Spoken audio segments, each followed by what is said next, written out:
Welcome back to the Everything Arrowhead Podcast. I know you wait for this thing every week and you just can't wait to watch. I get it. Thank you so much for joining us. We've got something a little bit different this week, JD. Yeah, we're going to talk about a few things that relate to our neighborhood, but we're also going to talk about our neighbors and meet one of our neighbors that many of us probably already know, but we'll get to know him a little bit more. But before we get into our neighbor profile, we got some updates in the neighborhood itself, the Everything Arrowhead neighborhood. What do you got for me this week, my friend?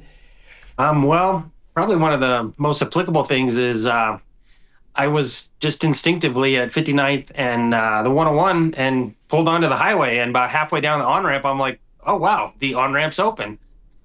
So on the westbound part of the 101, 59th Avenue on-ramp is open again, and the 67th Avenue off-ramp is open. So is it? It's still pretty rough. There's a lot of work going on. It's certainly not finished, but they're open. So if you live in that area and need to get on the westbound 101, or you're coming home and getting off the 101, all options are open again. That's great, because 67th, that's me. That's my off ramp.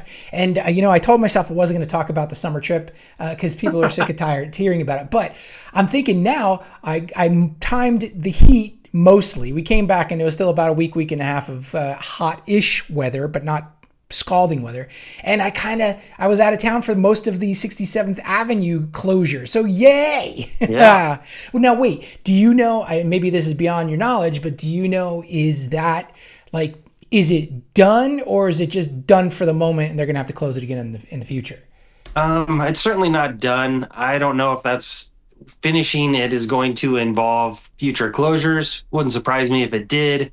But, there's still exposed rebar and all kinds of stuff going on there. So lots of work still to be done, but they've opened it to traffic. And so that's the main thing for now, I guess.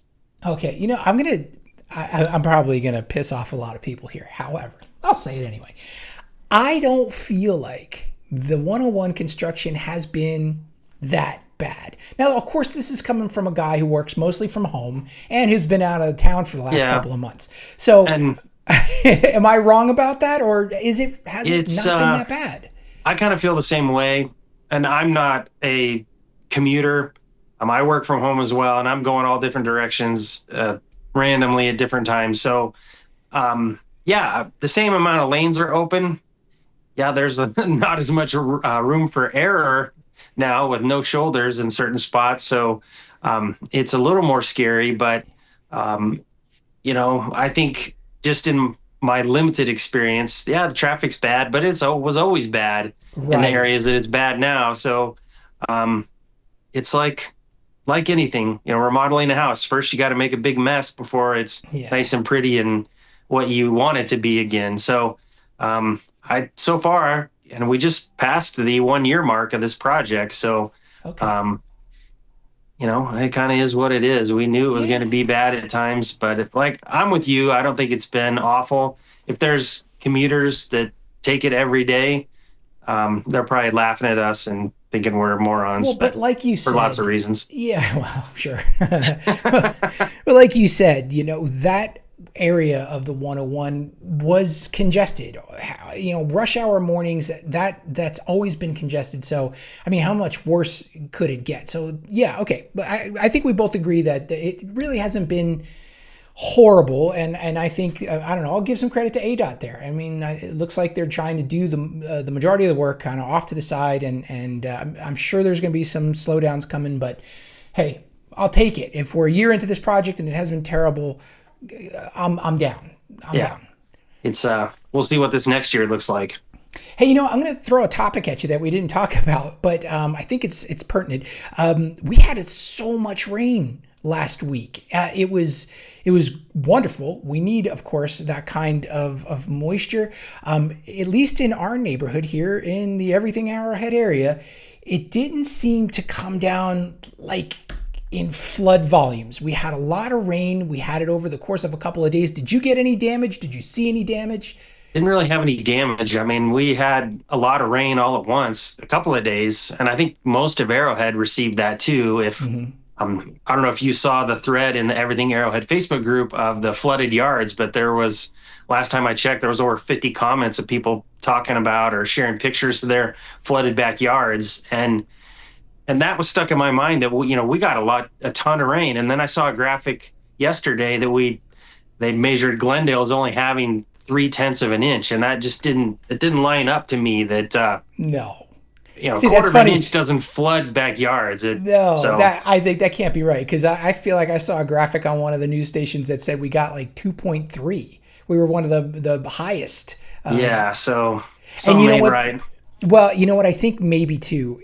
I think they measured Glendale down in like central Glendale, and they didn't get as much down in downtown Glendale. So I looked at the Peoria numbers, which tend to include our little neighborhood more so, and that was more in the 2-inch mark. So and I'm a weather nerd, so I follow the radar apps, and it seemed like we just had consistent one cell after another came right through Arrowhead. So my father's out in Sun City West, and he didn't really get crazy rain like they did 2 weeks ago when we dealt with all this. So it just depended a little bit on where you were. So, earlier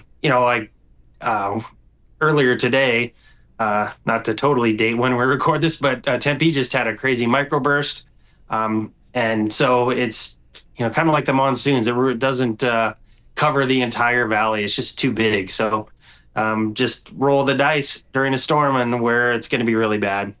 All right. Well, speaking of the weather, the rain has brought a bit of a cool down. Of course, this time of year is bringing a bit of a cool down. And if we're talking about outside and we're talking about cooler weather, everybody, at least the people that I hang out with, are excited to get back out and start hiking and enjoying the outdoors. And my brother, I am so proud of you. I've always been proud of you for creating the Everything Arrowhead Facebook page and making that such a great resource for our neighbors. But go on, my friend, tell the listeners, what else you have created?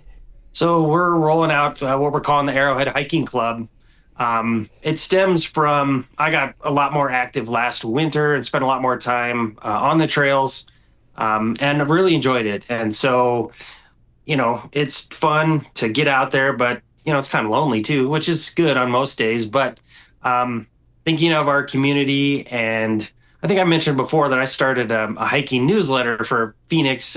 And so the idea kind of stemmed from that as well. You know what? It'd be cool to put together some group hikes. So we're starting with a little Arrowhead focus here.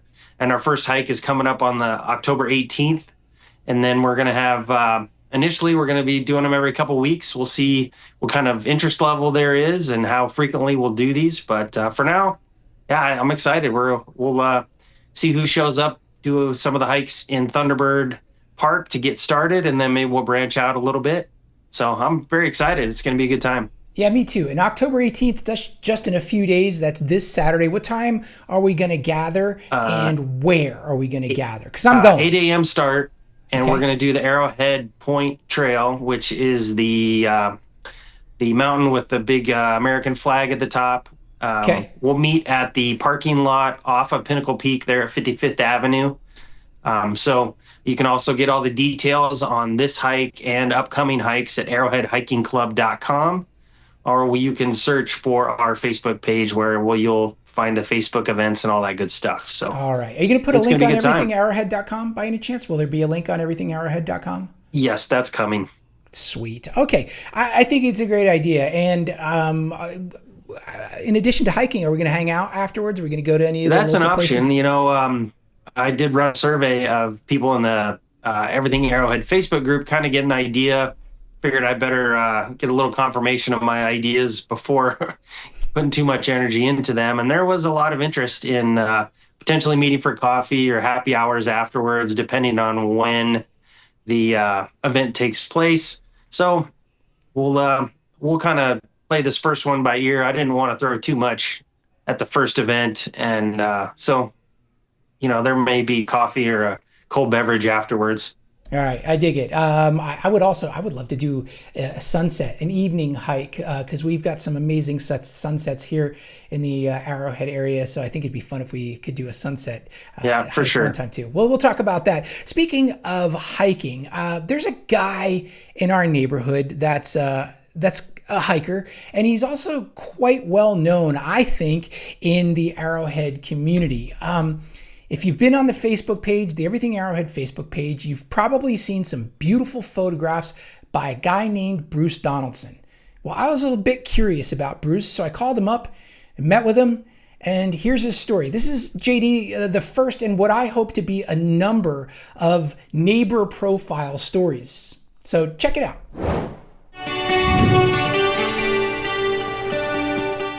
Like right now, we got a great reflection. In Arrowhead Lakes, there's a man who sees our neighborhood a little differently. A night heron sitting right here. Through a long lens and with a deep appreciation for the wild things we often overlook. Oh, I've been here now 21 years. It wasn't long after moving in that Bruce Donaldson found inspiration, not just in his new home, but in what surrounded it. It only takes a couple of good shots and you get hooked. Hooked and humbled by the feathered neighbors gliding just beyond his backyard. I'm kind of jealous of them. I have a pilot's license. I enjoy flying. And they can do it without a license, which I think is pretty cool.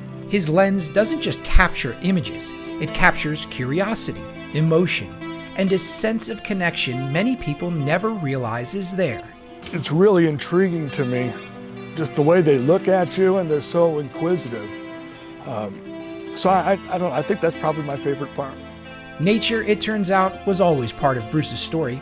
He's backpacked the Grand Canyon and hiked the Arizona Trail solo.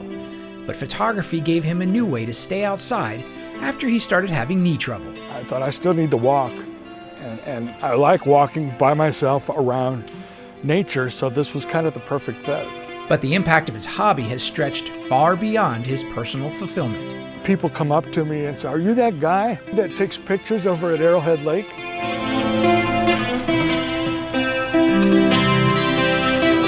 Bruce's creativity doesn't stop at the shoreline. He's also a lifelong musician.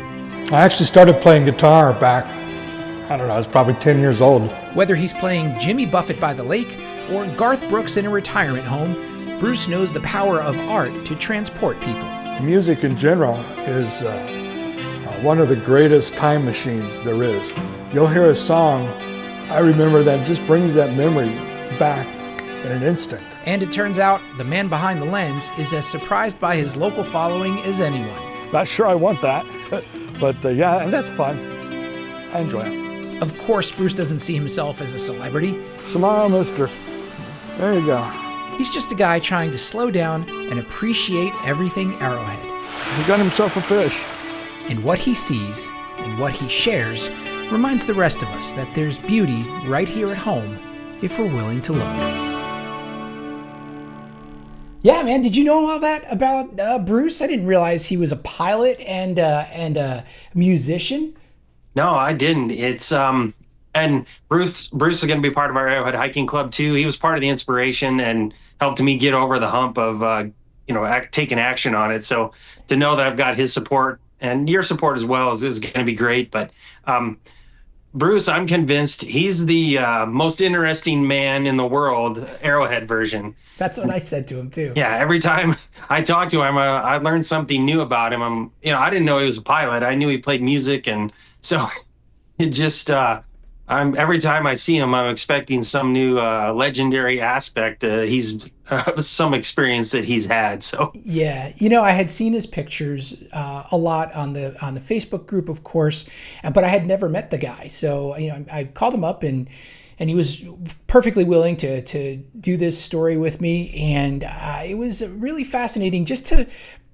You see these folks online, and it was just really nice to get to meet a neighbor, to spend a little bit of time with a neighbor, to get to know somebody a little bit more, understand what they love about our neighborhood, understand a little bit more about their creativity. As soon as I walked in, I saw all of his music gear, and I was like, oh, no way. I didn't know you played. And I'm such a huge fan of the 12-string guitar, which I think that's, I don't know. for a guy who doesn't know, totally another level. Yeah, I can't play at all. So he just ripped out that whole song bed for that piece and spent a couple of hours with me of his time, showed me where he likes to go to take photos, and really appreciated it. So that's the kind of thing I'm hoping to do more of, JD. I'm hoping to profile more people in our neighborhood so we get to know each other a little bit better, and just learn to love each other a little bit more. Sure, and that kind of sums up the origin of Everything Arrowhead. It, wanting to be in a better place of community with the people that share where we live. So, the video turned out awesome. I know there's a lot more very interesting residents of Arrowhead, so I'm excited to see who else we get to meet and learn about. Yeah, well, maybe we can find some folks to profile at our hiking event this Saturday, October 18th, 8 a.m. over by Thunderbird Park. So is that the south? If you go up 55th, is that the parking lot over to the south side, right? No, it's the north side on 55th Avenue and Pinnacle Peak. Oh, okay, 55th Avenue. It's the north edge of the park. Got you. Okay, I know where you're going. I don't normally park there, but now I know where you're talking about. Much bigger parking lot. Good idea. Yeah. Okay, what else are we missing? Anything else that you want to? I think we covered everything for this week. All right, sweet, man. All right, well, it's always good chatting with you. Thank you so much again, my friend. Great to see you. Looking forward to our hike this weekend. And please, if you like what we're doing, if you know anybody, or if you yourself are an interesting character and would like to be profiled as part of our Everything Arrowhead podcast, drop me a line, nick@everythingarrowhead.com. Otherwise, we'll see you next time on the Everything Arrowhead podcast.